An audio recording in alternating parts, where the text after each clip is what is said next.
Well, it's 7:30, so I guess we should get the ball rolling here. So welcome to the June 2020 San Jose Astronomical Association Imaging SIG meeting. Tonight, Glenn Newell is going to be talking about his project that he started doing for an Arduino flats box. And also he's going to go over some of his recent adventures with solar imaging. So without further ado, Glenn, take it away. Okay, all right, let's see if we can press all the buttons here. Screen 2, share.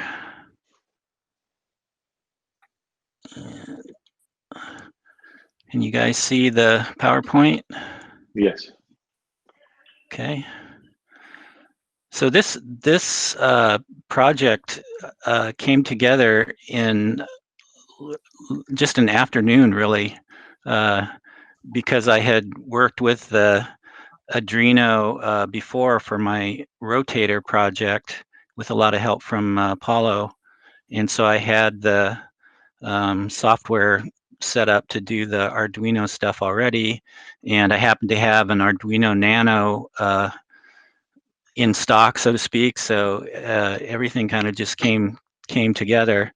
I had previously purchased one of these inexpensive LED flat panels that I've been using to do flats, but I do a lot of running back and forth. The scope is out in the yard and my computer's in the house, and you know, I'd run in the house and take an exposure and then run back out and adjust the level on the LED panel and back and forth, and or try to take a laptop outside and see that. So anyway, it was just a big hassle. So this is a huge improvement. So anyway, you can get these inexpensive LED panels on Amazon, and I've got a link here and the QR code there if you want to. Might help if I change the slide, huh? Interesting. How come it's not changing? I bet I have to click into it. Okay, so I was talking about this slide, which you guys weren't seeing. Sorry about that. So yeah, these inexpensive LED light panels, they're actually for sketching. So you, it's for tracing, you know, a piece of artwork or something is what they're designed for. But anyway, they're available in 4 sizes, and they're from $28 to $70. And I have the one that's 12 inches by whatever. And because I have a 12-inch RC that I clip this onto the end of. And they take 12 volts in, but they have this piece of electronics here on the left that you see that's a dimmer, and the problem with that is it's only got like 3 or 4 levels, and it's not remote control. And so we'd like this to work with our astronomy software to adjust the levels. So that's what this project is all about. I also, the panel's a little too bright for me. And so before doing this project, I had actually had this piece of Sign White 20% plastic that I was using for sky flats with this scope. And so I've been using that between the flat panel and the scope to dim things down when I'm doing narrowband flats. So that's just from Tap Plastics. And this was the inspiration for this project. Is there's a discussion on cloudy nights, and this photograph is from that thread. So that guy has one of those same panels, a big one, and he's got it mounted on the wall of his roll-off observatory there, and he points his scope at it to do flats, and that's kind of where I want to go. I'm putting up a a wall between my scope and the neighbor's security light. He aims right at my telescope for some reason, and I'll have a place to mount the panel on the wall. I'm not sure what's going to happen with angles and all that stuff, but we'll figure it out. So, Bruce, you're letting the people in, right? So I haven't had a ding yet since you started, but I will.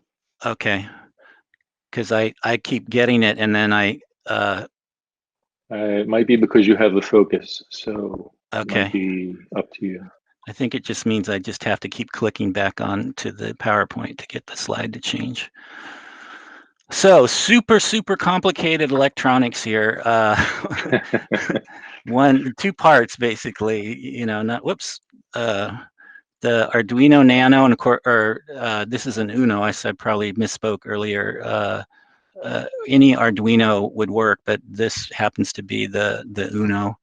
And then you could use either an NPN switch or transistor, or I used a MOSFET. And I keep clicking people in here. I saw something about in the thread I was reading that if you have a 5-volt panel, you can use a transistor, and if you have a 12-volt panel, you have to use the MOSFET. Something to that effect. Yeah, I have the 12-volt panel, so it was just a matter of maybe that's a coming slide, but it's just a matter of removing the electronics that are in the panel and wiring the power cord directly to the 2 banks of LEDs. But that's the entire parts list there, and the schematic. And I have to keep clicking over here and admit somebody. Okay. So that circuit that we just looked at, you know, is a pulse width modulator for dimming LEDs, but that's the same pulse width modulation you could also use to make a do controller. So the Arduino has, you know, a number of pulse width modulator outputs on it. So if you wanted to combine things into one project, you could, or you could make, using a similar schematic, you could make a separate do heater control, however many channels you need. So I just wanted to point that out. Glenn, sorry. Yeah. Probably to be safe, in case you use this kind of schematics for the dew heater, due to the fact that the amp in play are higher, probably you need a heat sink. Heat sink, thank you. An heat sink just in case, because. Yeah, in mine, I just have this MOSFET double stick tape down to the plastic project box, so there's no heat sink whatsoever, and it doesn't seem to get warm. Yeah, but the LED drain very little current. Right. Yeah, I'm just saying that I didn't find the need for it with the LEDs. I think I went the wrong way. Yeah. Okay. So this is probably an eye chart, but you know, the Arduino Sketch, they call it, the software, was actually written by Jared from Sequence Generator Pro, and the only thing I needed to do was just change one line that defines which PWM pin the LED or the MOSFET to the LED is on.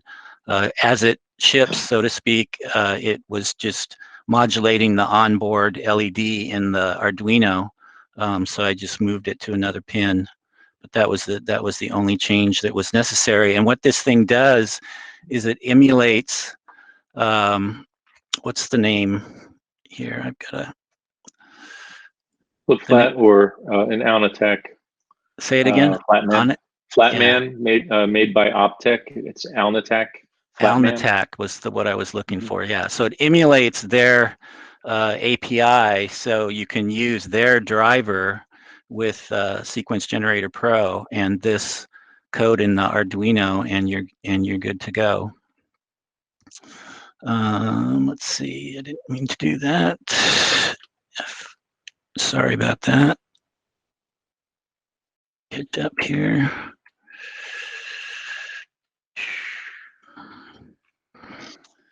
So you plug the Arduino into your Windows box, and you can use the device manager to figure out what port it's on, and then you need to use that when you're admitting someone, when you're doing the ASCOM configuration, and also you need to know that when you're uploading the code to the Arduino, you need to know what port it's on. Yeah, so this is the link for the driver for the professional version that's like $1,200 or something. And you don't need to worry about, because you're using the Arduino instead of their serial chip in their hardware, you don't need to worry about all this conversation about the FTDI driver. You can just ignore that, and you just want the ASCOM driver. Okay. So actually, let me jump out of this for a minute. So you see my camera now? Or you see, what do you see? You should see some SGP stuff here and maybe me talking as well. Okay, because I was just going to do the, if you look behind me, if I can get my mouse to work right. Come on. Do you see behind my camera here? You see the panel come up and down? So there's your live demo. Yes. Okay. Yeah. So back to the slide. So you know, it shows up as on the bottom menu that you have to pull down in Sequence Generator Pro for the additional equipment. You may not be familiar with this if you don't have a flat box or don't have a rotator or don't have an observatory, etc. There's a little pull down there that lets you access that stuff. And you just tell it, you know, what serial port, as I was just talking about. And then in the control panel, in the other tab, there's a section for the flat box that comes up, and that's that slider I was just sliding back and forth to manually control the brightness. And then you click on the little settings link here, and you get a per filter dialog, which deals with you know, what your focus points are and your autofocus exposures, but there's also a row or a column of flats buttons, which is what we're going to do now. You click on that, and then there's a dialog that says, you know, hey, for each filter, for each binning, you know, what is my exposure and what is the level of the flat box light level. So, you know, using the focus tab in the control panel and doing I'm doing flat darks, so I want, and with an ASI 1600 you want your flats to be 0.3 seconds or longer, so I've just standardized on 0.4 seconds. So I just was doing 0.4 seconds and moving between filters and then adjusting that slider in the flat box control panel to arrive at a good setting. And now I've entered those in this dialog here. So let me let somebody in. So now when I go and do flats, it'll automatically remember those settings. So this is what I came up with. So far, I've only done it for one gain setting. I use two gain settings with that camera, one mainly for narrowband, which is 200, and then I usually do gain 75 for RGB. But anyway, at gain 200, I went ahead and did it for all filters, and barely, even with that plastic on there, almost too bright for the what I'm using for luminance, and for the green and the blue filter, because the range is from 1 to I guess it must be 256, I think. But so I 2 for lum and green and blue, and then you can see I needed a lot more for the narrowband, especially the sulfur too. And that's what, again, with that piece of plastic added in between the flat panel and the scope. I guess it'll need to be brighter when it's on the fence instead of right on the end of the OTA. Okay, so here's just an example of a flat that I got, and you can see some dust. Maybe you can see some dust donuts here, and some vignetting that it's going to correct for. And yeah, I got a good histogram, same shape on both sides, and I'm shooting for 20K ADU around there for my flats. Okay, so then once you have that set up, when you select a flat event in SGP, it'll fill in the exposure, the bin, and the repeat fields for you. And then when you go and actually run the sequence, it's going to adjust automatically the brightness level on the flat box for each of those filter events. There's also a couple other wizards which I didn't use. Maybe Bruce knows more about these, but there's a flats calibration wizard, which I guess you could use instead of that manual step that I did. But I was really focused on keeping my exposure to one value, to 0.4 seconds, rather than having variable exposures. So I didn't think that would be the way to go. And then there's a flats wizard, which does something about creating flats for your sequence based on the lights that you've got programmed in the whole sequence. But I generally have like 20 targets in a sequence, so I don't think I didn't need that. But anyway, yeah, so I didn't feel the need for those, but they're there. Okay, and then somebody might ask, well, what if I have an EL panel instead of an LED panel? And so it turns out that you need another piece of hardware. It's called an Arduino Shield, because it's shielding the Arduino from the high frequency, higher voltage that's needed by the EL panel. So I guess this thing plugs down on top of the Arduino, and then you go from there. Okay, so as I said, I had all the parts on hand, and knew how to do the Arduino stuff. So that really was just like a quick afternoon project. So it's nice when things go quickly like that and work the first time. Any questions?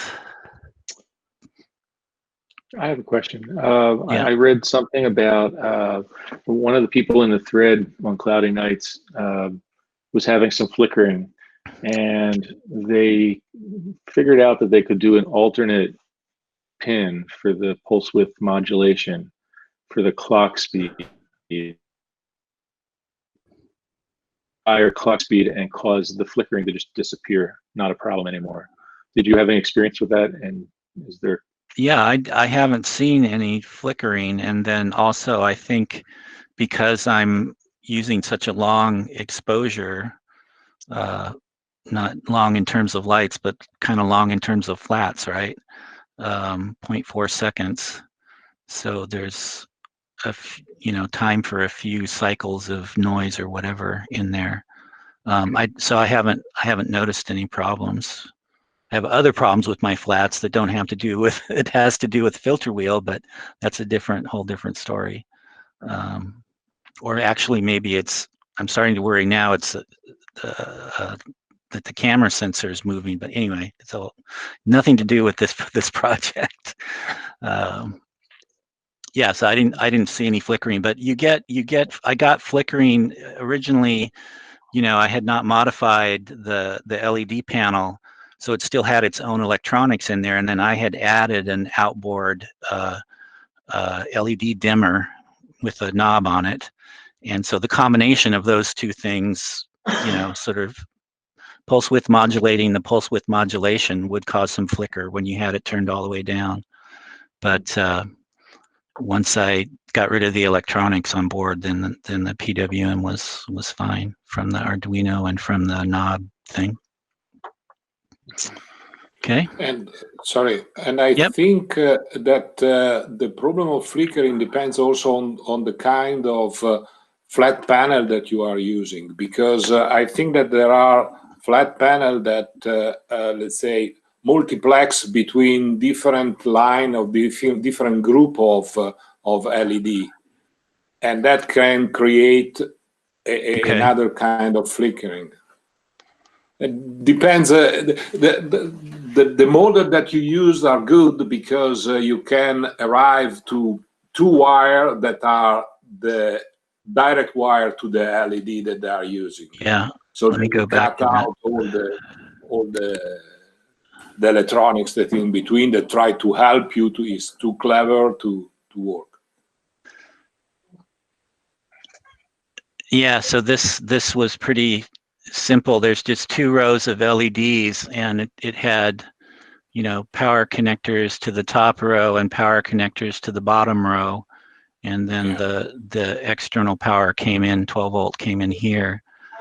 So it was easy to just cut that whole thing out and wire it. What's that? No contact books. Oh, no, it's fine. Is it? Okay.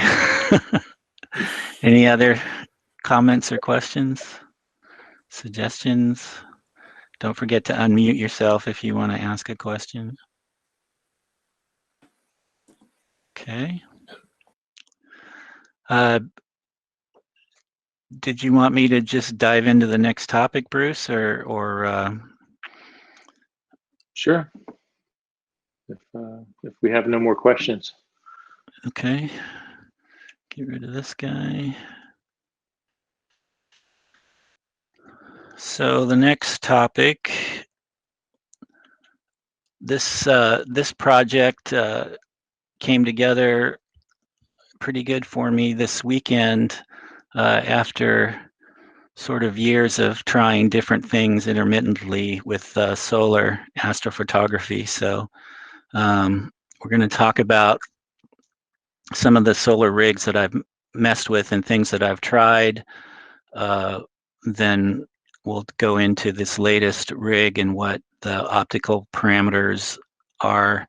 Then I did some 3D printed parts and what the first light results look like. And then we'll talk about, what are the next steps to take it to the next level.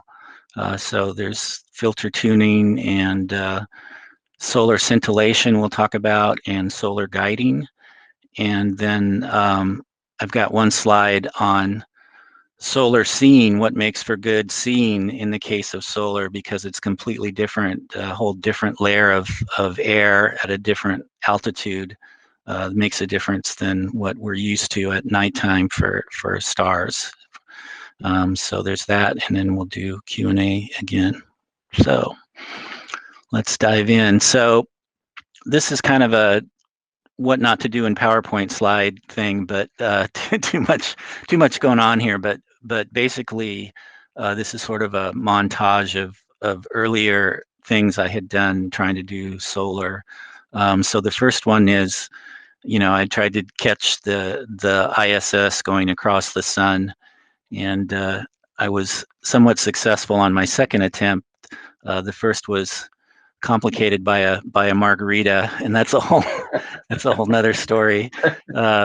But something you don't want to do when you're photographing an eclipse or something like this ISS transit of the sun that takes a lot of focus and only lasts for a couple seconds. You don't want to have any impairment going on there. You want to be at the top of your game.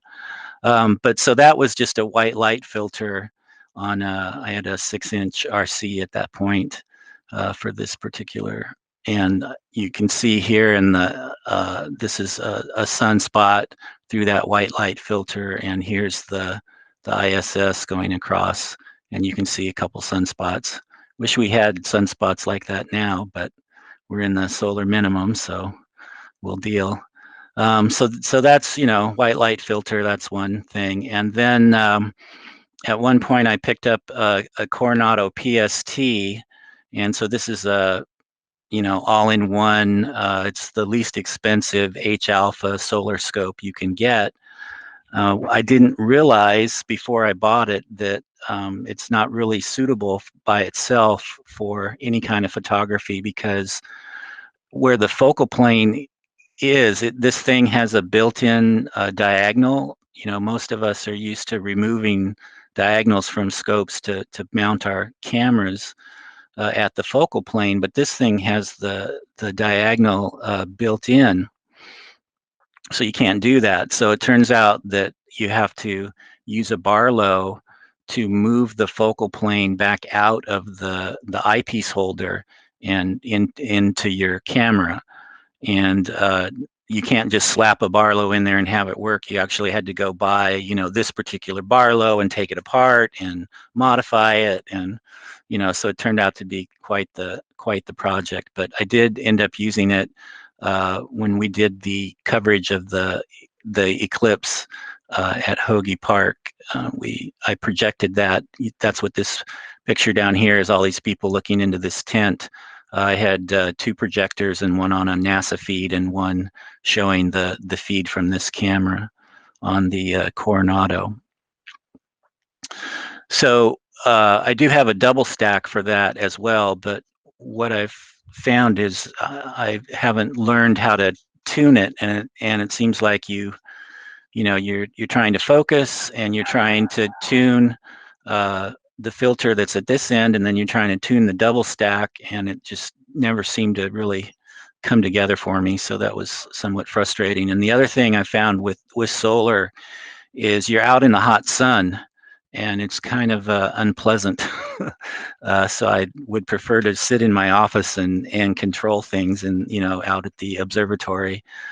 So be nice and cool. So I want to do things remotely, such as focus and other adjustments. I did, it's been a few years now, but help out with the solar program. I got them a Malincam camera for one of their Lunt H-alpha scopes, and also a LCD monitor that's bright enough to be seen, at least inside a pop-up outside during the day. And so they've been using that to show views through the H-alpha scope at the solar Sundays. So I did that, and that involved using a focal reducer to get that all to work right. And then it's been about a year now. I saw a used camera Quark on, I think it was from OPT. So I picked that up, and so that's a H-alpha filter, and it's designed to use a Canon lens, and then you put a DSLR or an astro camera on the other end of it. And so I had messed with that with, I had a Sigma 400 millimeter lens, and I'd also tried, last time we went to Pinnacles, I had this 500 millimeter mirror lens. It's like a little baby SCT, and both of those were very difficult to focus. And I even, I for my camera lenses, I had made a follow focus rig with 3D printed parts and whatnot, and a stepper motor here to turn the barrel of camera lenses and focus. But it just proved too hair triggered. I guess the critical focus zone was too small for this kind of crude approach. So I didn't have a lot of great success with that until this last weekend, when I finally was able to bring a moonlight focuser to bear. So this is the latest rig that I put together this last weekend. So I have a William Optics MegRes 80 millimeter scope that I picked up at the last swap meet. And this is right at the limit for where you need a energy rejection filter so that you don't get your scope and your camera Quark, which is down here, get everything too hot. So I had previously bought a 90 millimeter yellow filter for that 500 millimeter mirror lens. And so now I needed to apply that to this scope, but it didn't have any threads on the dew shield. So I 3D printed a little part that is a cap that goes on the dew shield, and it's threaded for the filter. So that worked out. And then, as I said, this is a 80 millimeter William Optics ED triplet. And then I threw this solar finder on here. So far, I haven't really used that, but it's there. And the camera Quark has a built-in Barlow. So, focal reducers are going to push your focal plane in towards the scope, and Barlows are going to push your focal plane out away from the scope. So in this case, I had to add a bunch of spacing here between the OTA and the focuser to get things to come to focus. So I had figured out how much I needed and ordered some metal parts, but they're back ordered, of course, because of the whole COVID thing.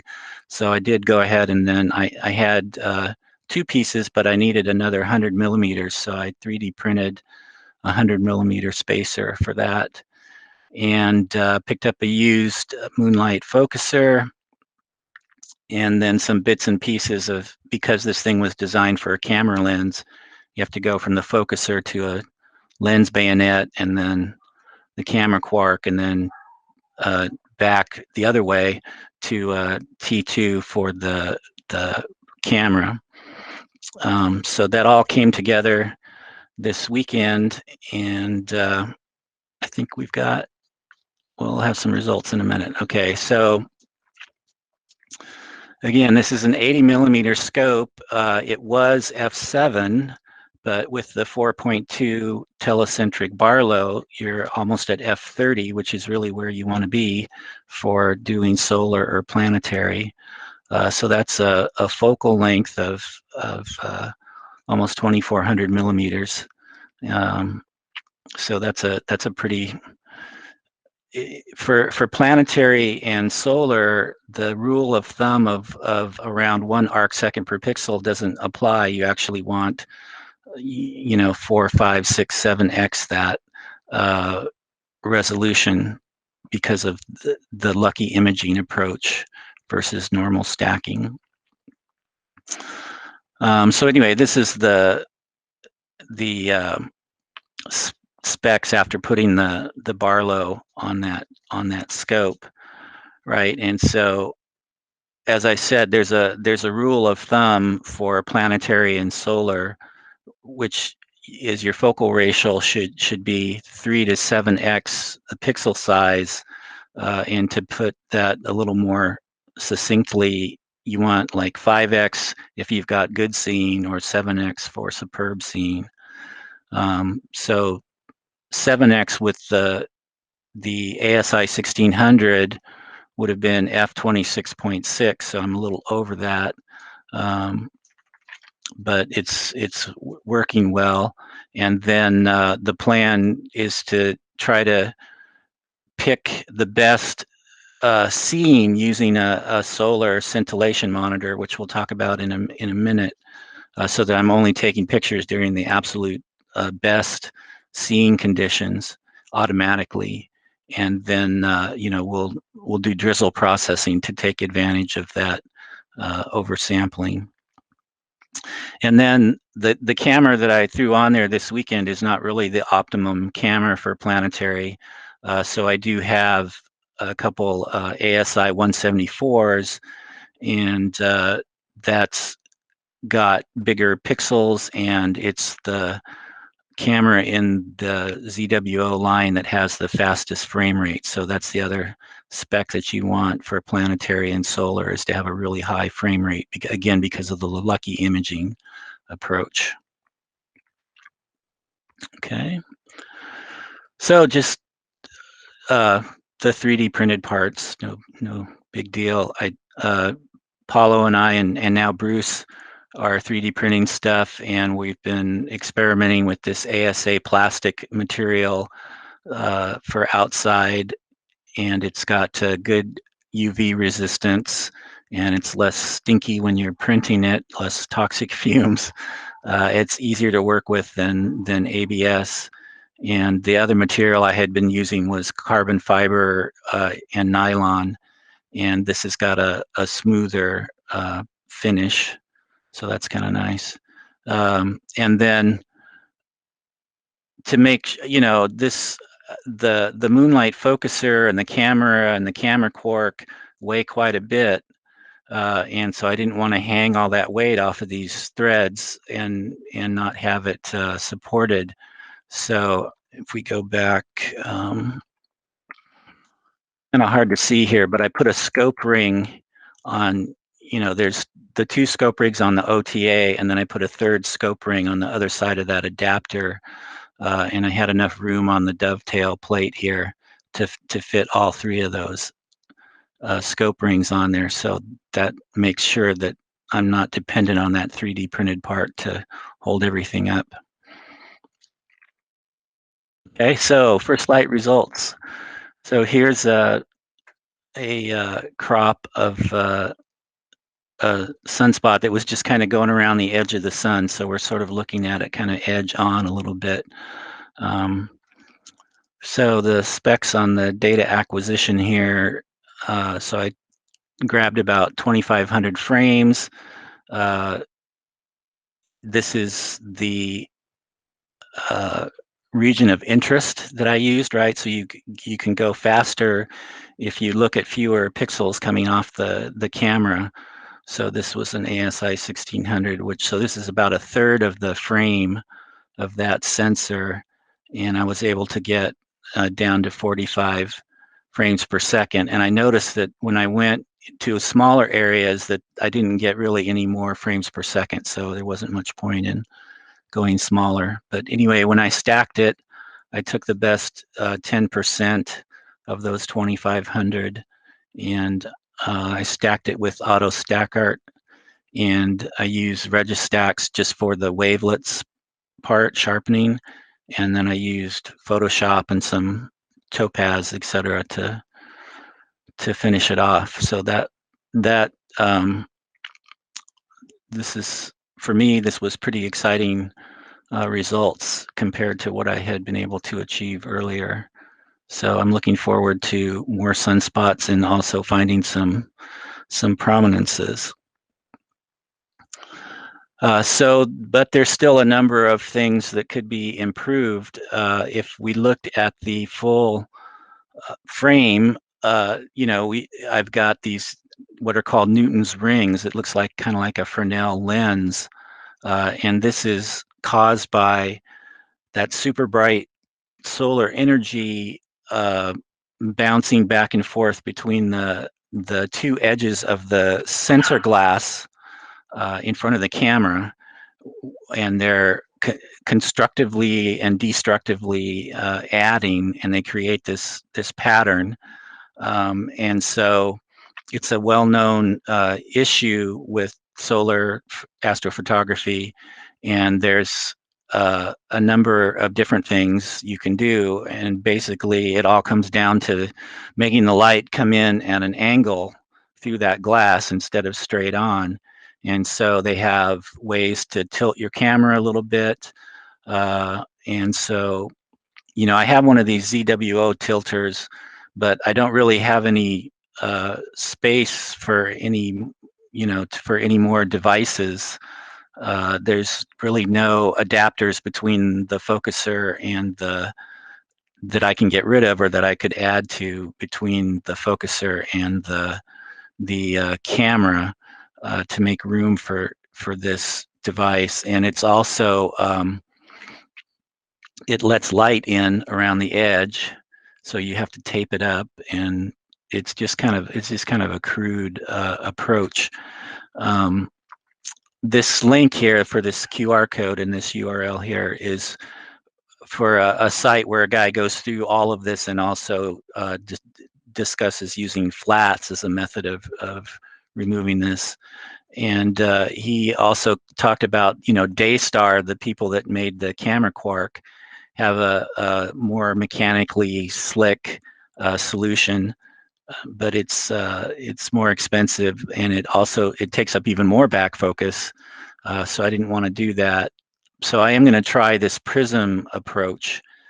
Somewhere in my pile of astro stuff, I already have a 2-degree wedge prism for another project, which has to do with using focus lock software like you would use on an on-egg in an off-axis guider.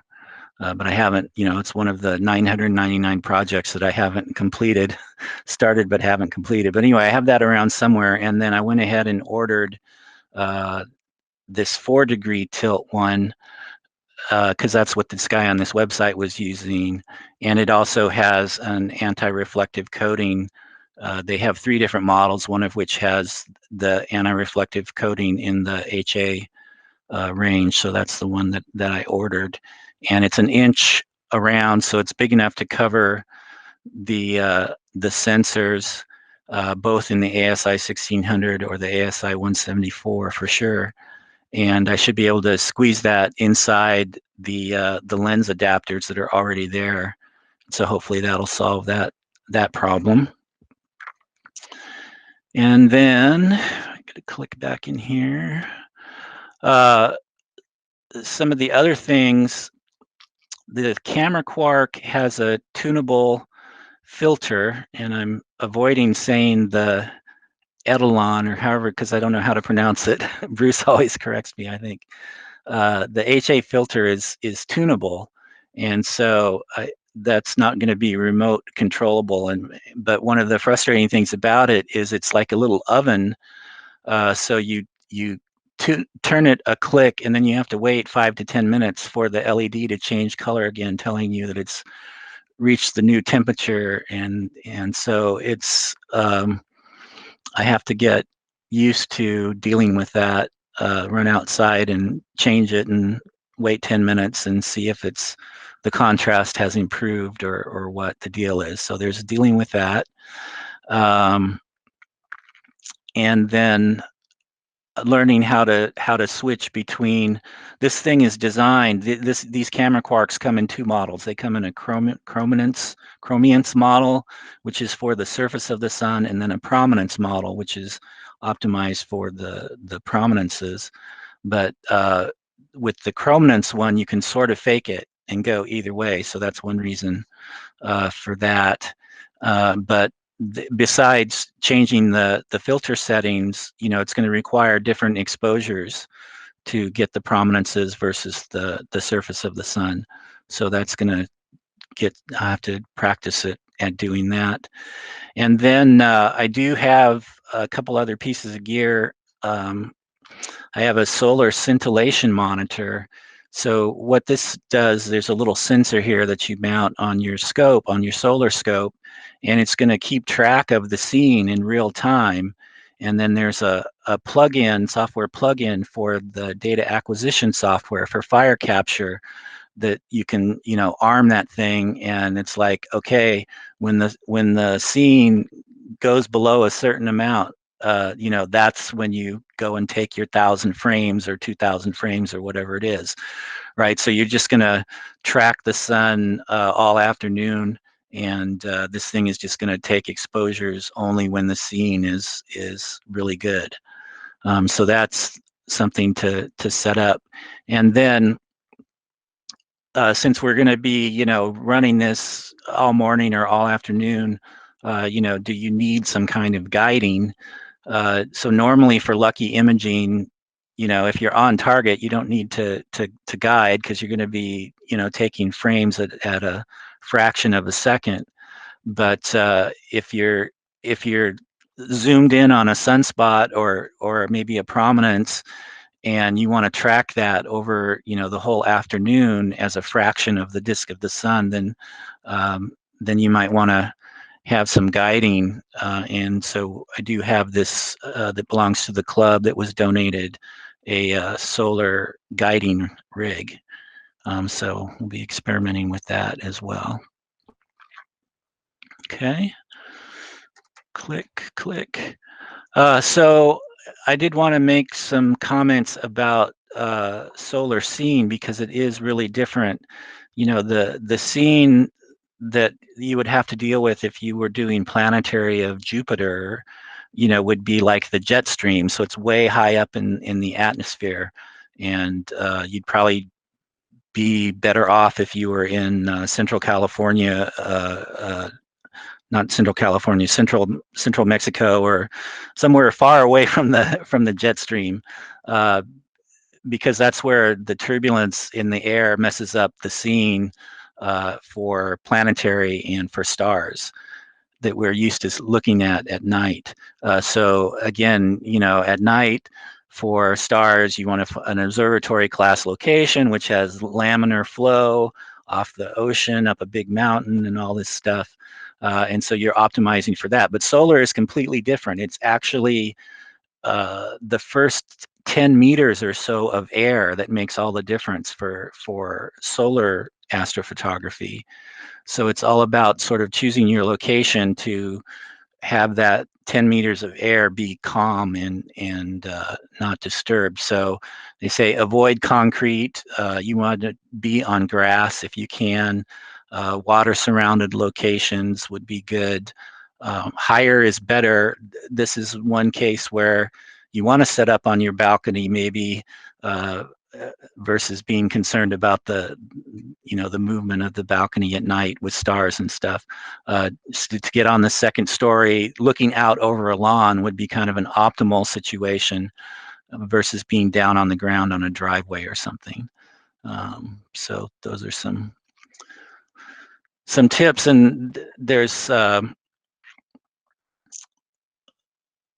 this talks about the scintillation and the there's a quote here. This is the exact opposite situation when considering stellar object.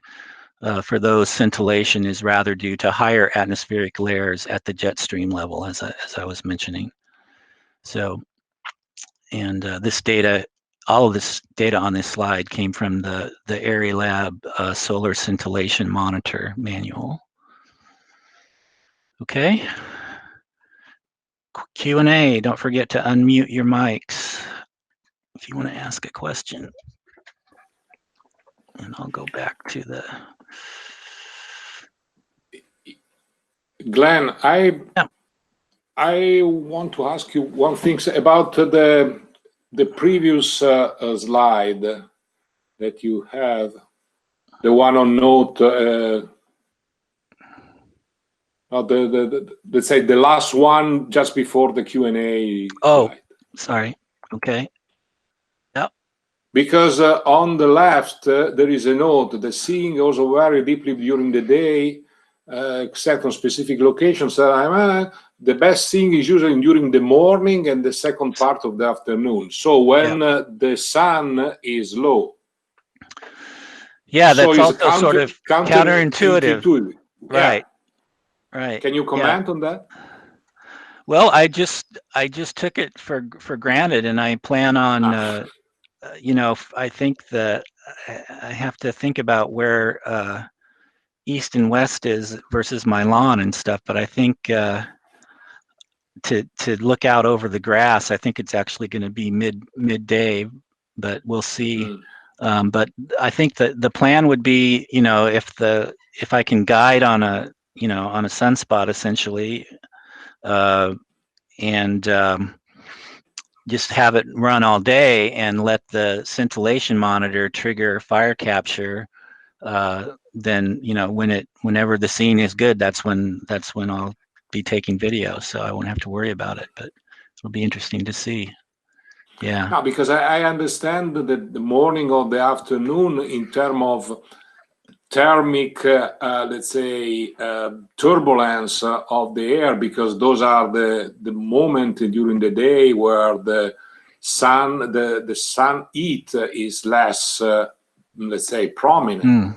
But on the other hand, you are crossing a lot of air, especially in the afternoon, and that can be above other hotspot that has been created during the day. So I don't know. Yeah, I understand more the morning. In the morning, you have you are very close to the coldest moment in the day, that is in the early hour just before the sunrise. Go ahead, Paul. Yes. What Glenn has been alluding to all through this is the fact that the scene for solar observation is affected by the air that is essentially, if you want to call it, first 10 meters or so. When the sun rises in the morning, and you can see this very clearly out in the desert, you can see great detail in perhaps maybe first half hour or so after the sun rises. You can look 50 to 100 miles across and see the mountains very clearly.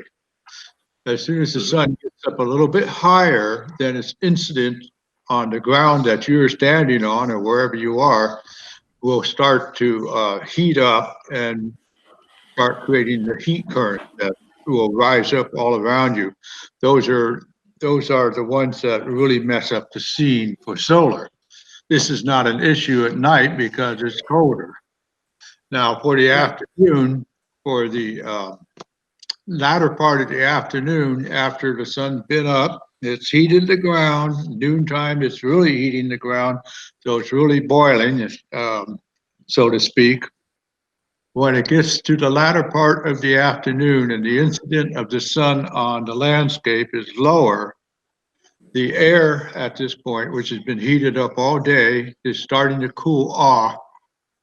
And so is the ground that you're standing on. When they achieve about the same amount of temperature, then the scene will steady out quite a bit.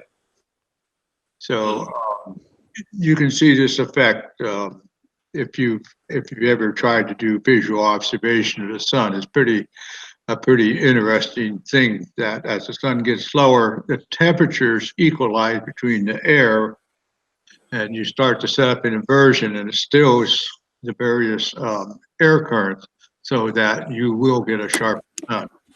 That being said, the effect of more atmosphere that you're seeing through, which theoretically would reduce the light, doesn't really pertain to the sun so much because you got too much light to deal with. So that's kind of the deal. It's an interesting balance between temperature inversions and the temperature of the ground and the temperature of this and the temperature of that. And the other thing you should do is be able to shield your telescope from wind also, especially when you're working with such ridiculously long focal length as an important part of this equation. Yeah, and I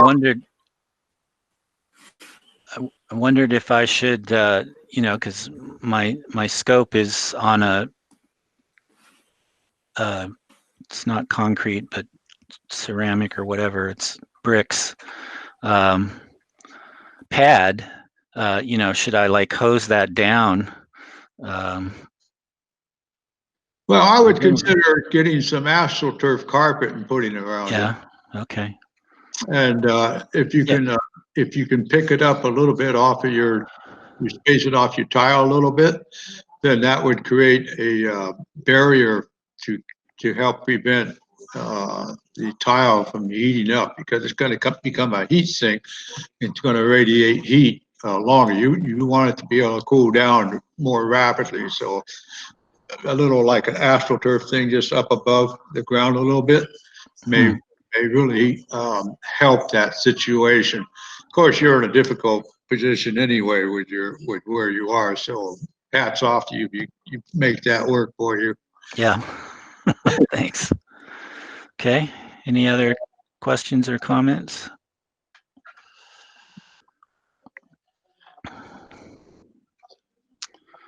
Okay.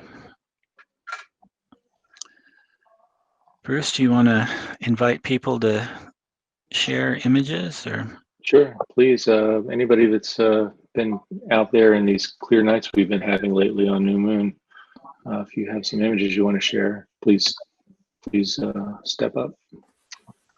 Well, I have some. Okay, PJ. All right. Let's see. I'm supposed to present now. Is that the deal? Yes. So I hit the present button, and then you see my screen. Is that right? All right. We'll try it. My entire screen. Why not? Okay. Oh. Okay. So I got set up over here. As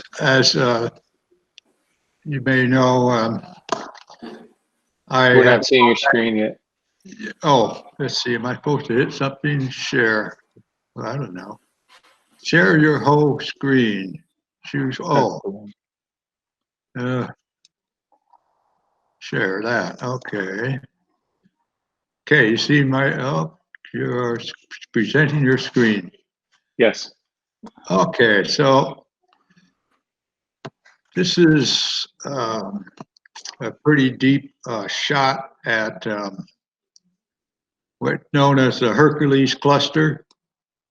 In Hercules, it's a big galaxy group, about 500 million light years away, something like that. And this was taken with some very good seeing, better than it was sub-arc second that night.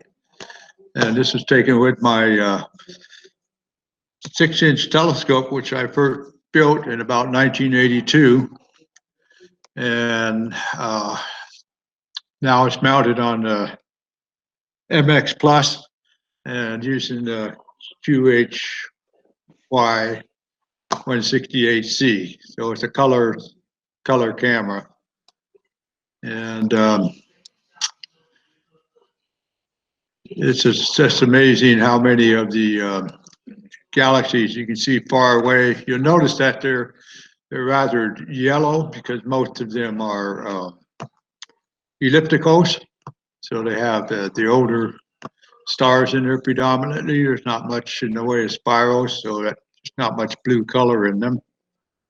So that's one picture I took. It was just, I had one good night of data, and then I added another night of data, but it just wasn't as good. So I 86 that, and so this was it that I have to show for that. So would they also be yellow because they're far away and therefore red shifted, or? The red shift really doesn't pertain because you're only talking about 2%. Okay. So that's hardly perceptible to our human eyes. However, the interstellar dust definitely would make it more red. So that's an interesting point that you can make on that. And let's see. So this is I decided to, because I had such great seeing, I decided to shoot all the prominent globulars. So I did this. This is M3, and this is at 1:1 pixel ratio. And as you can see, it's modeled all the way to the core with the 6-inch, which is working at about f5.75 on a 6-inch. And as you can see, there's these blue stars that are in there. And from what I can read about, it seems that these blue stars, because they don't fit on the sequence for globular are the stars that have collided and coalesced into one another, thus restarting the clock to their stellar evolution. So that's why they're blue. Most of the stars are generally more to the yellow thing, which brings up my next point, is what color is a globular cluster? Because these are very old stars, they're as old as they can be. I mean, what color should they be, and how should we present them to give a realistic presentation? This is M5, and so again, you have a number of blue stars. Typically, about 3% of stars in a globular are coalesced stars. They've collided and stuck together like raindrops. And so that's about the ratio you see there. So here is, again, the 1-to-1 ratio. Now, the interesting thing that I'm able to do between PixInsight and Star Tools is that I drizzled these images 2x. But 2x drizzle is a bit too much for the data. And so in Star Tools, I can halfway undrizzle it, so to speak. So this is not the native pixel size of the original image. This is actually the square root of the inverse of the square root of 2 over 1-to-1 size. So I haven't found that feature in PixInsight, but I thought it was interesting. It gives me more ability to adjust the pixel scale. And this is, of course, M13. And again, it seems like I can't figure out what color to, oh, you little bugger. Yes, oh, there we go. Okay, so, of course, this is our big one. I can't see the propeller. I don't know if anybody else can visually. How many people have seen the propeller in M13? Anybody seen it? Anybody? Visually, no. I've seen it in images. Oh, yes, yes. I can see it in my 18-inch occasionally, and of course the 36-inch refractor at Lick Observatory shows it very nicely. But it's a very subtle visual feature, but it's kind of neat to see. So then we have one more. This is M92, which of course has the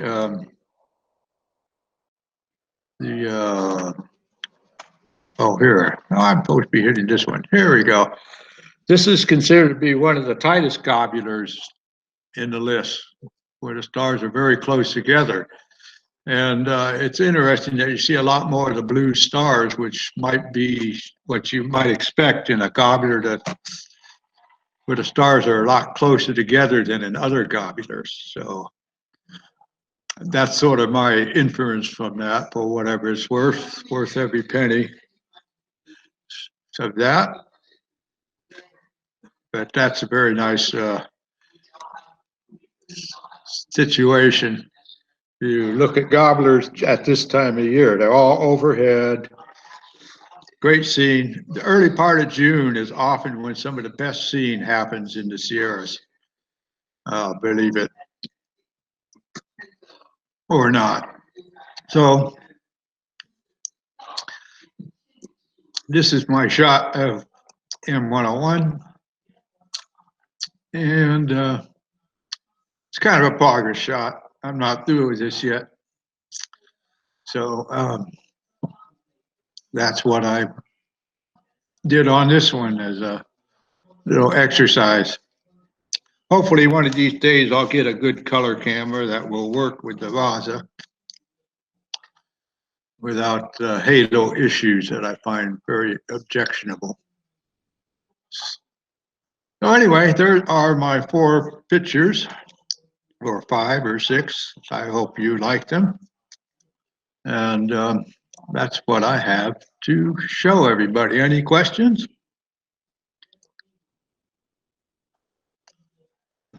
Laurie M., unmic your mic. Very nice, PJ. Yes. Okay. I have one to sort of work in progress to show. Can I? Rid of this. There we go. Okay. My entire screen, screen one, share.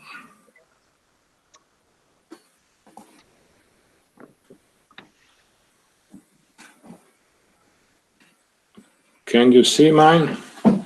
Yeah. Cat's eye. Okay, cat's eye. That's a work in progress because still I have still to work on the pixing side, but that is probably my longest exposure in terms of total time, because this one is 327 5-minute exposure of H alpha at 271.03 during a few months from my white zone, and that's was let's say used as a test bed because I was trying Nina. And by the way, the last let's say 50 or so exposure has been made again with SGP, because Nina is fine, but is not, let's say, completely fine in terms of scheduler. I found a limitation, because Nina doesn't have, at least in this version, they are promising that for the next one, a decent schedule, so you cannot do more than one job for the night, or let's say delayed start and these kind of things. And that is a problem for me, because in my backyard I have a sort of keyhole to the sky. Lucky enough, I see the Polaris, but very little quadrant of east northeast. So the only way to do all night images is to let's say queue more job and work for 1 hour or 2 hour visibility, and after that change subject and another hour or two of visibility. So little planning, and that's a limit that I cannot let's say accept from Nina. Beside that, it's fine.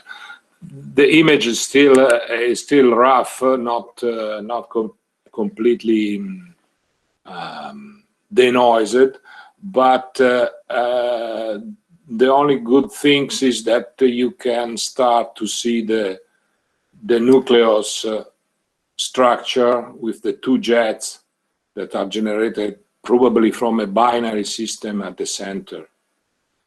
Unfortunately, the 5-minute exposure saturated more the center, and I have these two, the diffraction, actually 4 diffraction spike, and that's let's say deturpate the image, but that's it. That's all because I think that the original, let's say, image before any enhancement in the center that I did with HDR multi-scale transform in pixel side. Okay, thank you.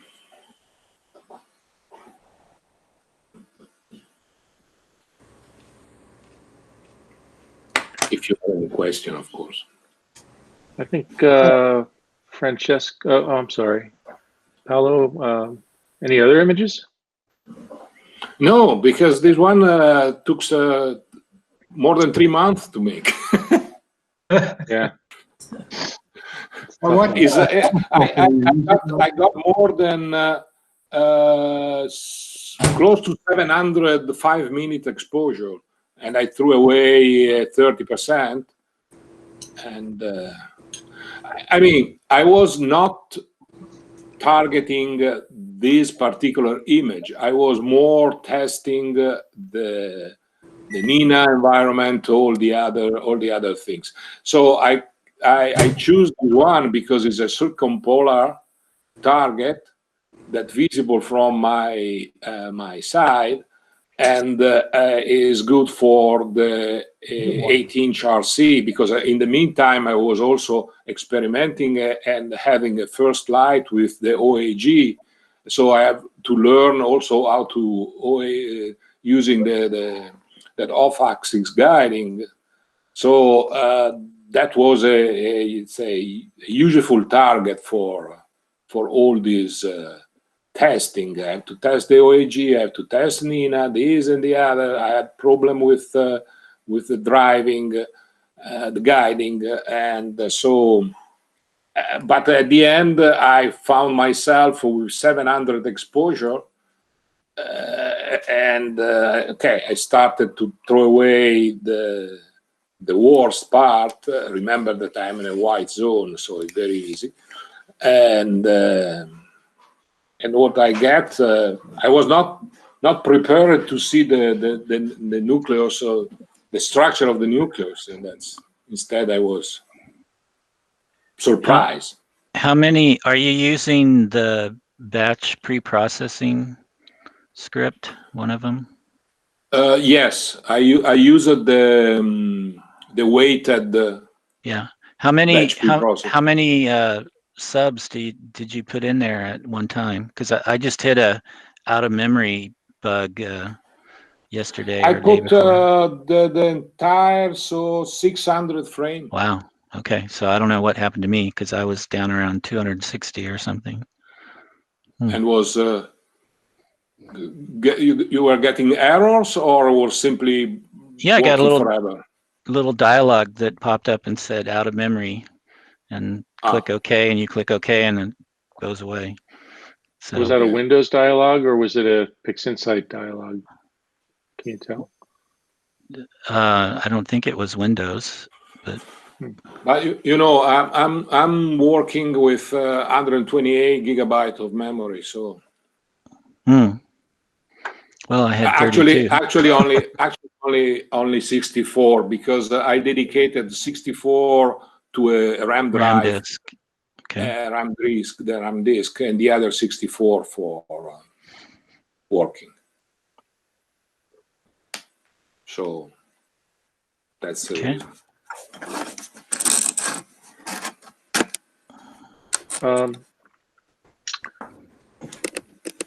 Rob, care to comment on that out of memory issue? Gotta unmute. Yeah, I was clicking the wrong thing. I think there is a problem. You know, as you know, Juan uses Linux, and I think Mac OS 10 and Windows are both a little bit black sheep in his mind. So when he encounters a problem like this, I think his first reaction is, oh, well, it doesn't happen on Linux. But I think there is a problem with the automatic calculation and image integration for how much memory to use. And if I am not mistaken, I think he did say that, but this next release of PixInsight has been held up for quite a while. So I'm hoping that if that's what it is, that it's going to be fixed. But well, I noticed there were a bunch of updates today, so maybe I just need to try it again. Like to the scripts and things? Well, the scripts have updated, I think, twice in the last week, and this, I think, was more of the core stuff. There were 4 updates today, I think, that were. I see. I didn't check today, but yeah, something about the FITS file noise. manager. Yeah, FITS file manager and something else. But I didn't know what that. Never used the FITS file manager, but anyway. Yeah. I mean, it seemed to me that there was something flaky though in the you know, in image integration itself. There's a little box where you can set sort of how much memory it uses, and it's set to auto. And I think there's a bug in how it computes how much memory to use, and it tries to use too much, and you end up starting to page, and then things kind of go off the rails. Okay, I'll look for that. Is there any movement in StarNet++ installation on Mac OS? You know, somebody asked, right, and in the forum, and Juan just said, look, I'm really sorry, but I think actually what he's doing is adding Vulkan support to the next release of PixInsight, meaning to run on GPU.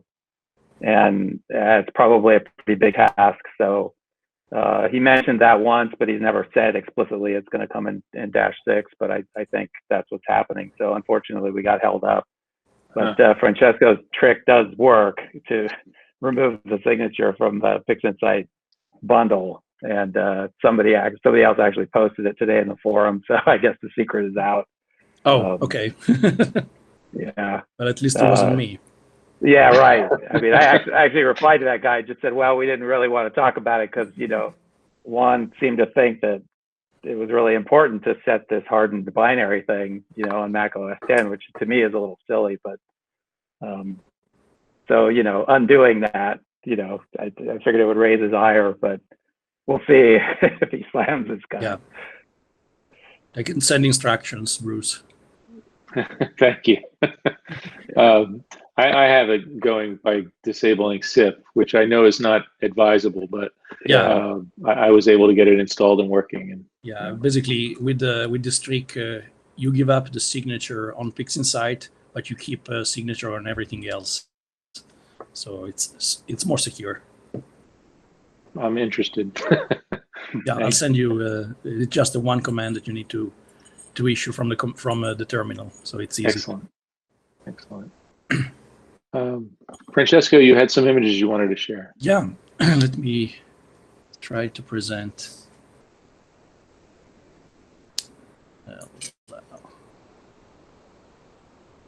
All right. So I have a couple of images that I'd like to share that I collected in the last couple of months.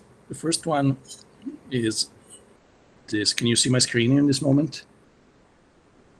Yes. Yeah. So it's the whale and the hockey stick galaxies in Canis Venatici, I think.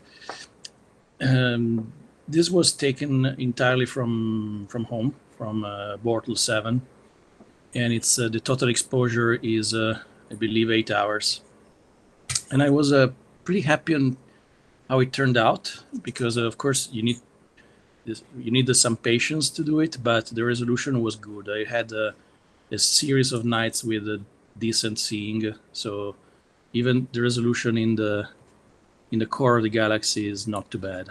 I mean, for a 5-inch refractor is okay, I suppose. And then I started another galaxy imaging project, M106. Let me share it. So this one started from home, and after I collected the 3.5 hours, we had around the Memorial Day weekend, we had the first nice weather weekend with a new moon, and I checked that the Santa Clara County parks were essentially reopening, and I went to the Coyote Lake Dam parking lot, and I did some imaging from there. I collected 3 more hours, and I found another fellow imager there, Tanvir, and I stayed there until 1 a.m., collected 3 more hours, and it turned out that those 3 hours from a better sky, Bortle 4, were worth, I did the math, they worth about 20 hours from home. And so I used I did some estimation on the signal to noise ratio of the 3-hour stack collected from home and the other 3 hours collected from Coyote Lake, found the right coefficient values, combined everything together, and obtained this. So I like the colors of this one. I think it was good to have those 3 more hours from a dark site. And the detail is again decent for a DSLR with a 5-inch telescope, I think. Any questions on these two images? Very pretty, beautiful.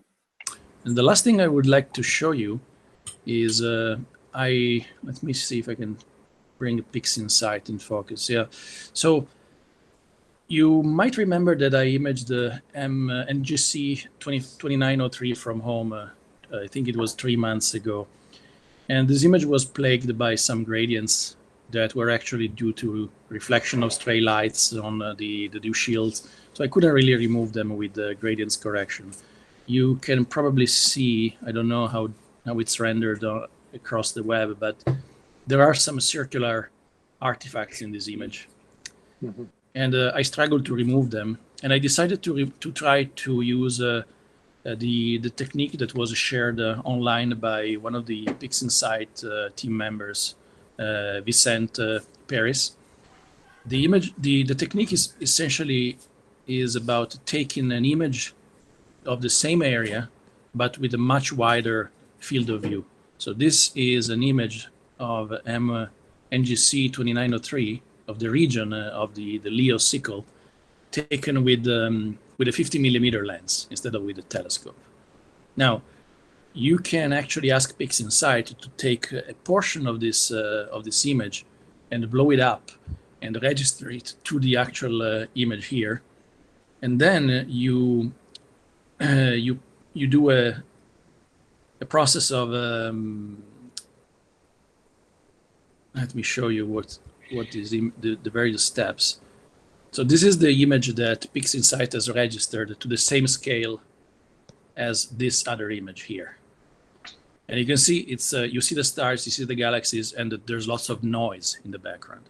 But the interesting part is that given that this image was taken from a much wider field of view, the gradients are very simple. So with a simple multi-scale median transform to remove essentially the first 8 layers, I believe, the first 8 wavelet layers, you obtain just the background, which is very simple, as basically just a linear gradient. And then what you do is to subtract from, you do the same trick by removing the wavelet layers from the image that you want to correct. So I started with this image, I remove the wavelet layers, then I remove the background that I expect, and after some smoothing, you obtain this, which is a representation of the gradients of the artifacts and the gradients in my original image. At this point, all you have to do is to use some pixel math to subtract this from this, and the result is this, an image without those ugly circular gradients anymore. So I was really impressed at this technique and how simple it is to use it. And you can even use basic imagery that you get with a much wider field length, much faster f-stop. So for instance, this image here is just 7 hours, is just 1 hour, f2.8, and it's 1 hour at f2.8 is basically equivalent to, what is it, 8 hours at f11 or 4 hours at f5.6. So sorry, f8. So I'm very happy with the result. So simple and so effective. Does anybody have any questions? What was the lens that you used for the wide field? It was a Nikkor 50mm f1.8, which I stopped down to 2.8. Okay. Same camera. Francesco, can you point to the article that you were mentioning? Yes. An article is on the forum. Where it is? Let me find it. I'll share it here in the chat.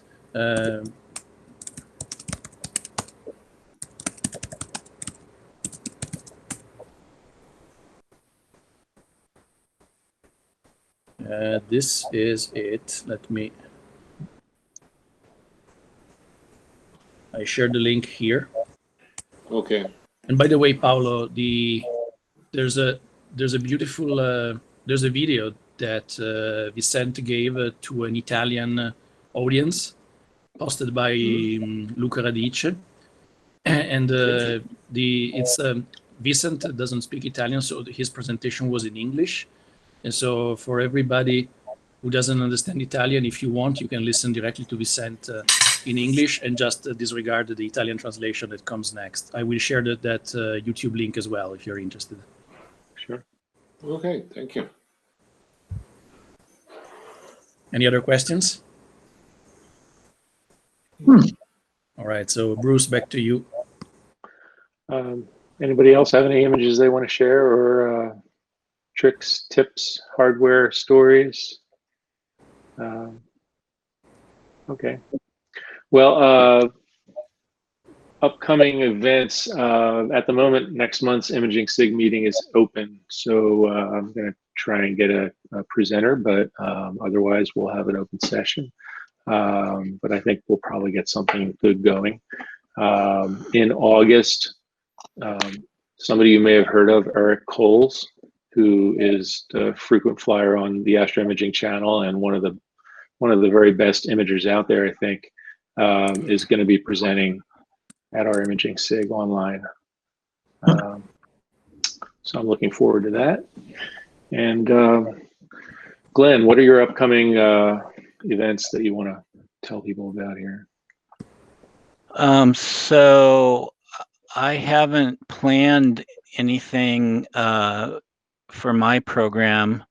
I keep getting sucked into the armchair star party deal and YouTube streaming everybody's programs. So it's improving in that other people are starting to learn how to stream. So Wolf is doing his own streaming for solar and for the intro to the night sky, and or they're just using Meet and not YouTube.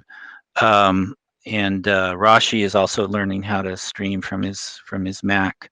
So some of that load is starting to shift, but they still want me in the armchair star party to do the Stellarium magic and everything.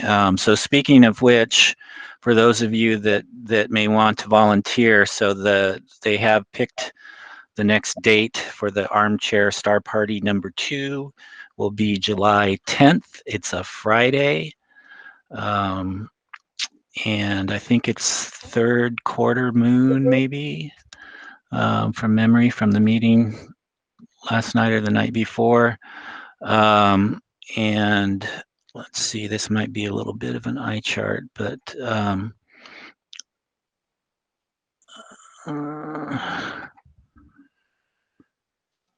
share. They had come up with a whole list of targets, and I had scrubbed through it to see which ones we had images for, and what SkyTools for Imaging had to say about that target at that time of night, at least from my house with my rig. And so I had recommended certain objects out of this list. And I've listed here, to the best of my knowledge, people in the club that already have images of those targets in case that it's cloudy or what have you, or we're unable to arrange for a live shot. So it's just kind of FYI what's going on. And you can reach out to me or Manoj if you want to be part of that call, and especially if you want to do some live stacking from your rig on the 10th of July. That would be great. Sounds good. Speaking of Manoj, I don't know how many of you saw Mark Strebeck posted the other day, yesterday, I guess it was, he and Manoj and another member got together and put together an observatory down in New Mexico. And I think maybe they'll present on that. So we'll see what we can find out about that. All right, I guess everybody go out and do some imaging. It's supposed to be beautiful tonight. So have a great night. Thanks for coming. We'll see you next time. Thank you, Okay. Bruce. Thank you, everybody. Thank you. Bye. Thank you. Bye-bye. Good night. Night. Thank you.